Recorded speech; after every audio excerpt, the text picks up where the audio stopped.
What's going on, everybody? So today I want to talk about hair loss on a ketogenic diet. I've been getting a lot of questions about this through YouTube and just from people that I know in real life. A lot of people are concerned. I don't know exactly, where this sudden concern came from, but it seems like all of a sudden people are very, very concerned about hair loss on a ketogenic diet. Everyone thinks that there's something about the ketogenic diet that's just going to make all their hair fall out.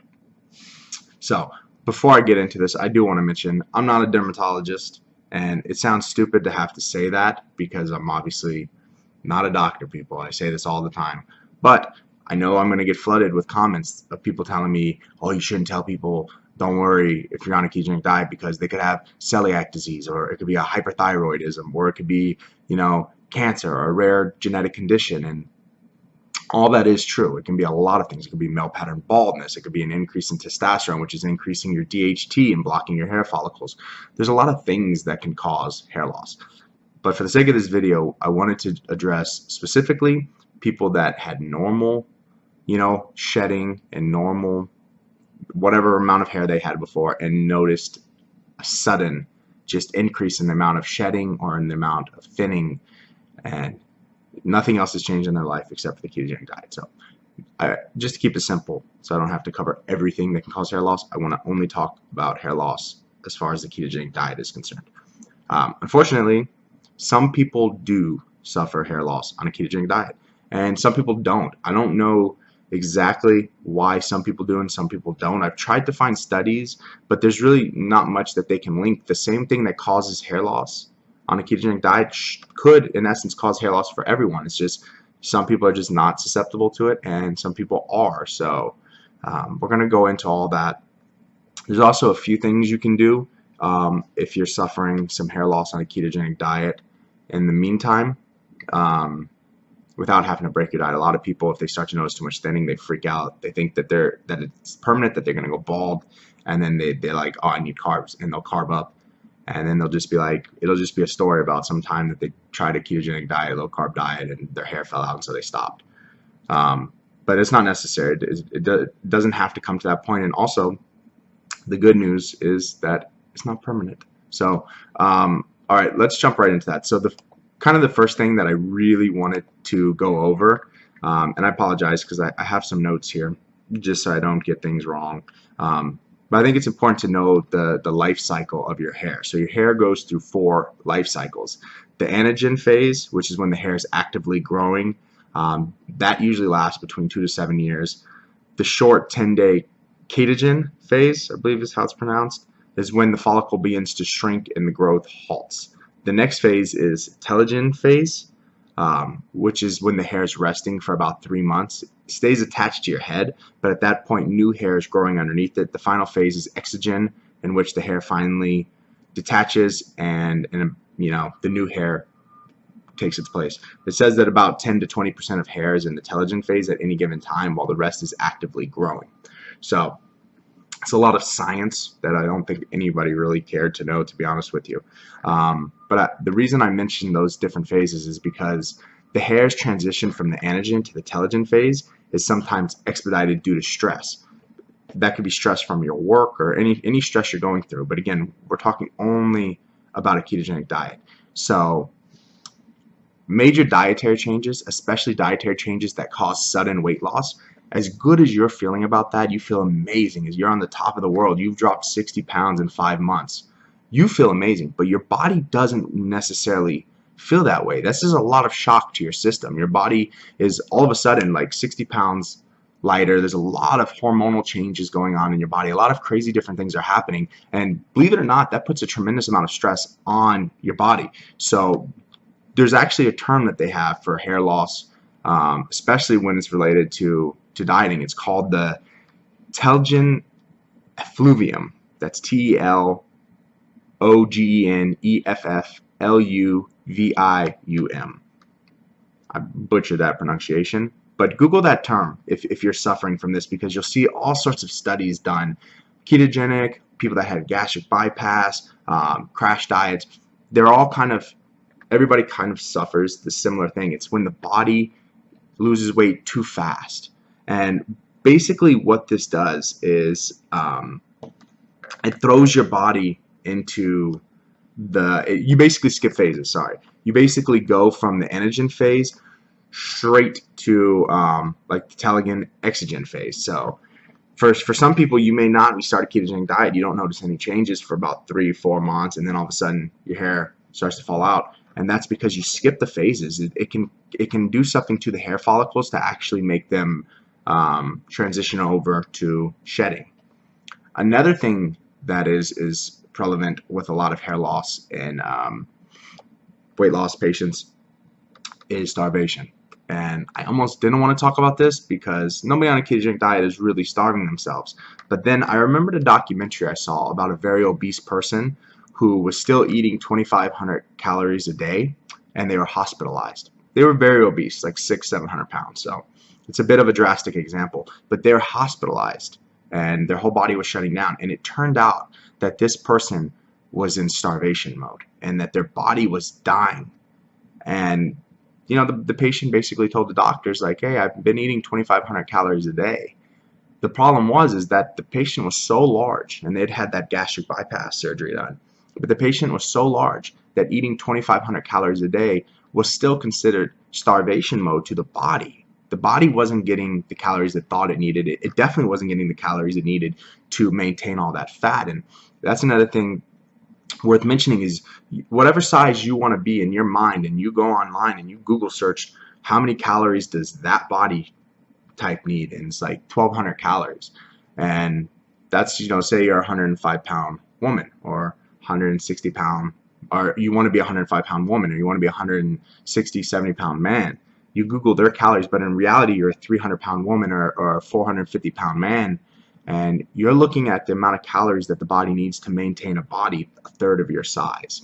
So I'm not saying you can't cut calories, and this is where the ketogenic diet, I think, plays into this a little bit, is because of all the high amounts of fat that we eat, we feel full. Like, I did it a lot in the beginning. I lost a lot of weight. Anybody that's listened to these videos before, listened to the podcast, knows I've been following a ketogenic diet for over a year now, and I've lost 120 pounds, give or take. That's pretty fast for 1 year. So I'm right there with everyone. Like, for me, it's the same thing. The high amounts of fat on a ketogenic diet tends to suppress appetites, especially like midway through my ketogenic journey, like about 5 months in. I really kind of stopped eating, to be honest with you, and not because I was starving myself, but because I would blend my coffee in the morning, and I truly had no desire to eat until the nighttime. So I may have been eating somewhere around 1,400 calories, which honestly is very little for somebody my size. I didn't lose muscle mass. I didn't suffer anything terrible, but I did start to suffer a little bit of thinning in my hair. And I really didn't think much of it because I just kind of thought, I don't know, you probably can't even tell. I just used to see before and afters. It's hard to see with this camera where I'm at, right here. And then over here, I started to get a little bit of a thinning. And as soon as I noticed it, it bothered me more. And then I felt like then I was losing even more. But it could have just been that. It could have just been the body losing weight. So there's actually a study that was done. This is a study in one of the medical journals. They took 9 patients and put them through vigorous weight reduction programs that resulted in a weight loss of 25 to 55 pounds.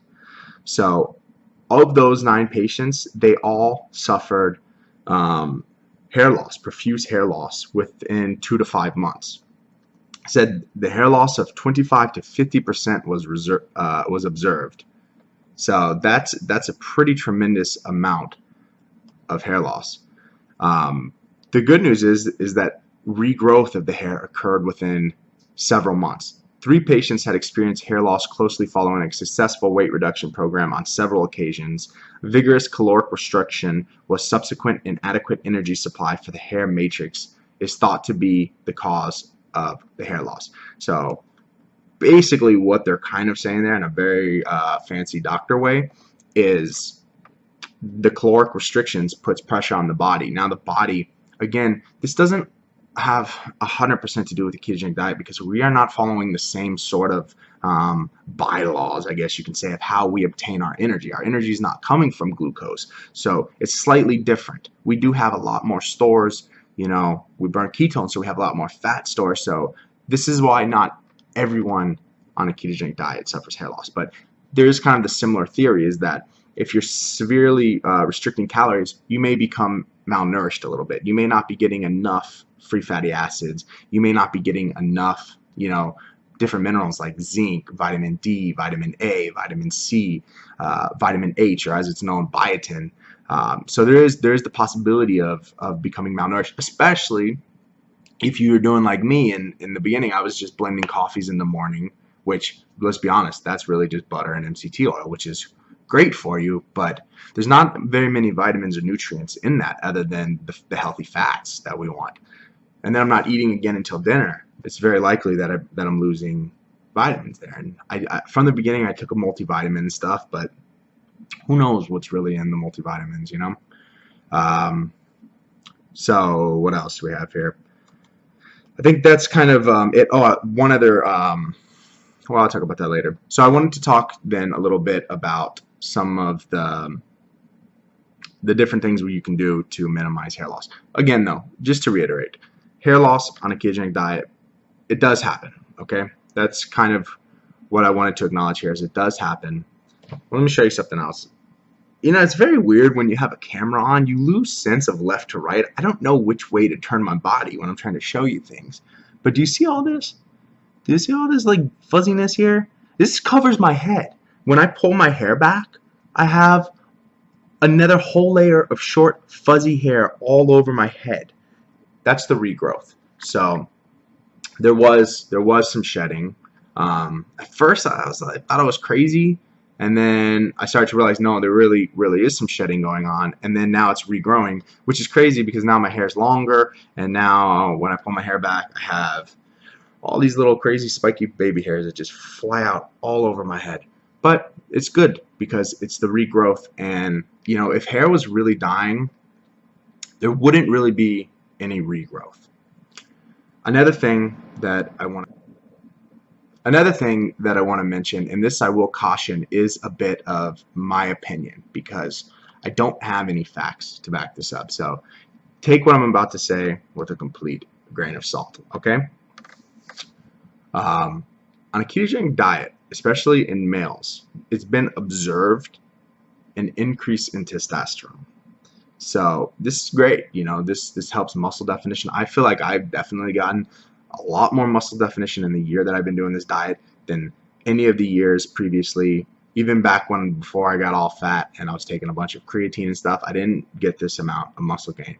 And I've seen some studies being done that are linking ketogenic diets, or just more specifically low carb diets, to having an amplifying effect on testosterone levels, and that's because of the amount of fat we eat. One of the big crucial components of healthy testosterone levels in the body, besides like your vitamin Ds and your different things, is saturated fats. So the fact that we're on a diet that increases fats, it lends itself to being anabolic. But again, I think I mentioned this in the past, this doesn't mean that women are going to become buff, bearded beasts. It's not that extreme. It probably won't even have any effect, to be honest with you.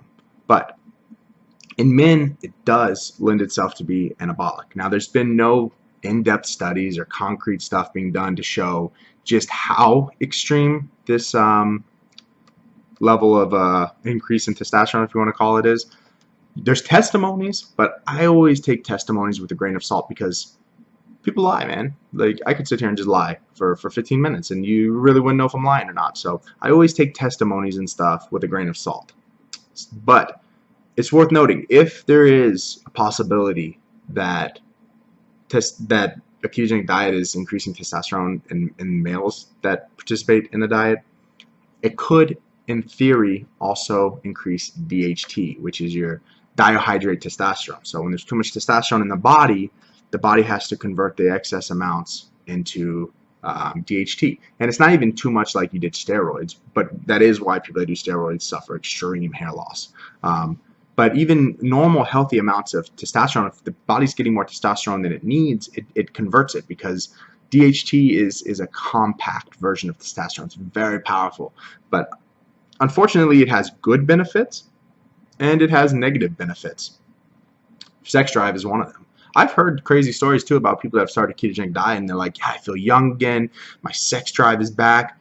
That's likely because of the excessive amounts of testosterone that convert to DHT. DHT is directly related to sex drive, beards, how fast your beard grows, how thick it grows. Unfortunately, it's also the direct cause of male pattern baldness. So it does something to the hair follicles. It clogs them up, and so your hair dies out. So there's a possibility that that could be happening. But I think for a majority of people, especially women, that's not as necessary. I think not as likely, I should say, rather. I think the bigger cause is just the sudden weight loss. If you're suffering hair loss, like a noticeable hair loss, not just the average shedding, but if you're suffering noticeable hair loss on a ketogenic diet, but you haven't lost a lot of weight, maybe then go see a doctor. I mean, maybe go see a doctor anyways. I'm not telling you don't go see a doctor, but that's a little different. Or it could be different. It could just be the same thing. But a lot of the true cause of the hair loss in a ketogenic diet is the possibility that through intermittent fasting and through suppressed, appetite, that you're restricting calories to a point where you're not getting a full amount of nutrients you need. Also, the fact that you're losing so much weight shocks the body, which is good because you're losing weight, man. And just remember, it's not permanent. Like, the one thing that scares me for people is, like, I hated it when my hair was thinning. But I'll be honest with you, I felt so good on a ketogenic diet, and I was just like, all right, cool, man. We're just gonna be bald. Like, I love my hair. My friends know how much I love my hair. They think I'm a girl with how much I love my hair. No offense, girls, but I love my hair, and I accepted it. I was like, okay, my hair's gonna fall out, but I feel good, and I feel like a ketogenic diet is a healthier way of living. So I accepted it. Now the baby hairs are coming back, and that's really what spurred me to kind of do more research, because I know a lot of people have this topic on their mind or are being affected by it, and it's stopping them from truly committing to a ketogenic diet. Maybe they're going through phases. They're doing too many refeed phases because they think they need those carbohydrates. But it has nothing to do with carbohydrates. The body's need for carbohydrates has nothing to do with hair, to be honest with you. The main cause of hair loss is a sudden decrease in free fatty acids, dietary fats, things like that. When people go on no fat or low fat diets, that's what really causes hair loss. So it has nothing to do with carbs. It has more to do with excessive weight loss. All right, I think I've covered that. Hopefully I've covered that. If I missed some things, or if anybody's having issues that I didn't talk about, I tried to keep it a little narrow. But if anybody else is suffering anything else, or if I didn't cover something, please comment. I'll try to do some research, see if I can find some studies and answer your question as best as possible. I'm going to mention a few supplements that are ketogenic friendly, and they lend themselves to helping grow hair. So the first one is probably the one that everybody knows of, is vitamin H, or as it's often called, biotin. It's actually a B complex vitamin, and it's really good for your hair, your nails, and your skin.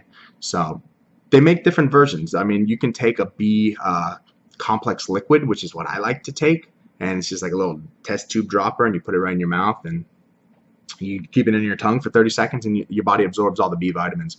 They also have little, like, almost chewable tablets of biotin, which just absorb into your mouth. It's crazy. It just melts away.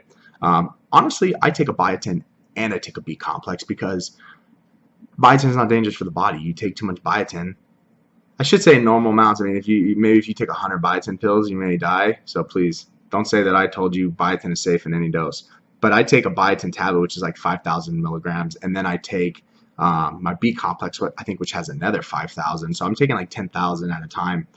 In that amount, worst case scenario, your body just can't absorb that amount of biotin, and you piss it out, which I know somebody's going to comment that, oh, 10,000, your body can't absorb that, you're just going to piss it out. I just don't trust that there's actually 5,000 milligrams of biotin in that tablet. I'm assuming that there's maybe less, you know what I mean? And so worst case scenario, you're just going to urinate out the excess amounts of biotin. So there's really no need to sweat it. Vitamin A and vitamin C. Vitamin C is a big one because vitamin C is often found in citrusy things, oranges and different things of that nature. Vitamin C is a vitamin that people on a ketogenic diet can become malnourished in because we don't eat fruits and stuff. So a vitamin A and a vitamin C supplement is necessary. Basically, the point of vitamin A and vitamin C as far as hair loss goes is they help the body produce sebum, which is the natural oil that protects the hair and keeps it strong. It does a lot of other things inside the body, but as far as hair loss, that's why it's important. Also, flaxseed oil has an omega-3 fatty acid that keeps the hair follicles healthy and helps them retain water and also produce sebum. Zinc is a big one, and also selenium. These minerals are important for maintaining scalp health, and they help through cell production, tissue growth, and tissue repair. It's funny thing about zinc is that there's actually a study that's been conducted where they've taken people that have gone through gastric bypass weight loss surgery and are suffering severe amounts of hair loss, because gastric bypass is an insane amount of weight that people lose very, very, very fast. And for a long time, their body is, I believe, in a state of starvation. Like I said, that person, that study that I saw where that person was hospitalized because of being in a deep state of starvation, even though he was still eating, but because of how big he was, the amount of food he could eat was not enough. It was not enough to maintain the body, so it went through starvation. But they've done a study. There's a study that was done. It's called Hair Loss with Rapid Weight Loss. It's dated February 11th, 1977. It was conducted by Blackburn GL. Okay, and basically the point of that is that they found that the zinc and the multivitamin will help reduce hair loss related to severe weight loss. Also, they say that about a third, significant hair loss occurred in about a third of patients after they underwent this gastric bypass, and it was reversed by a zinc supplement. So it definitely could help. Folic acid is another one. Folic acid is also a B vitamin, it's B9. It aids in tissue regrowth and improves circulation, which helps your hair growth function properly. So there's also one more that I want to mention, which I think you should take whether or not, really you probably should take a lot of these vitamins even if you're not suffering hair loss, to be honest with you. They all have other benefits other than just relating to hair. But collagen is huge. If on a ketogenic diet you haven't started drinking bone broth yet, I highly recommend you start doing so, because for one thing, it's probably one of the most nutritious things you can drink on this planet. Also, it has a tremendous amount of health benefits. Some people don't like bone broth. I personally love it, but I don't drink it as much as I wish I could, because every time I've tried to make it, it just doesn't come out as good. And also, I just don't have time to have my crock pot on for 2 days. So you can get collagen supplements. I get them from Costco, but you can get them from just about anywhere now. I would recommend going to a trusted source like Whole Foods or somewhere that has some sort of vetted process for the vitamins they carry. You may be able to find collagen at Walmart, and not to knock Walmart, I don't know how reliable that collagen would be, but collagen basically has 18 essential amino acids. It has all sorts of beneficial stuff, and it can definitely help with hair, nail, and skin. It's very much related to what biotin is capable of doing, what folic acid is capable of doing, but from everything that I've seen, it's even more amplified. So there you have it, people. That's it. I'm going to cut this video off there. I hope this video was helpful. I hope it wasn't too redundant. I try not to talk about too much scientific stuff because, one, I know I butcher a lot of the pronunciations of the words, and also I don't want to bore people who maybe just want to see a video on the ketogenic diet. But I wanted to be honest for people who are suffering from some hair thinning. And I'll be honest with you, my wife, she started suffering from some hair thinning, and I have a lot of sympathy for women who suffer from hair thinning or hair loss on a ketogenic diet, because here you are trying to do something very, very good for yourself, and you're getting a very negative effect. And like for me, I was just like, hey, I love my hair, but I was like, all right, bro, we're just gonna be bald with a beard. Like, hopefully people don't think I'm a racist. That was it. That was kind of it for me. But for women, it's a whole taboo. Like your hair and going bald as a woman is I think way more emotionally taxing than the thought for a man to go bald. So I did want to mention also, for my wife, she started using different products. I'm not endorsed by these products, so but supposedly they work. A lot of her friends have had good results with them, but it's the Nexion. I think it's pronounced, I don't know how you pronounce that name, but it's Nioxin. And they do shampoo and conditioners, which are basically like DHT blockers, and they exfoliate the scalp. It's not like, I don't think it's a Rogaine. I don't think it has any of that metadroxyl or whatever it is that Rogaine has. It's just a shampoo, but it cleans the scalp. And she's been seeing she's seen no more hair loss, and she's been seeing a lot more regrowth. But again, I'm seeing regrowth, and I'm not seeing any more hair loss, and I don't use that shampoo. So it could just be the diet. You may just go through a phase where you're going to thin for a while, and then it's going to stop. Your body's going to regulate. It understands now, hey, we burn ketones. Glucose is a thing of the past, and the body, it gets used to it, and then whatever hair you lost is going to regrow. So don't worry, people. Stay on the path. Feel good about your weight loss, and hopefully this helped. Thank you. Goodbye.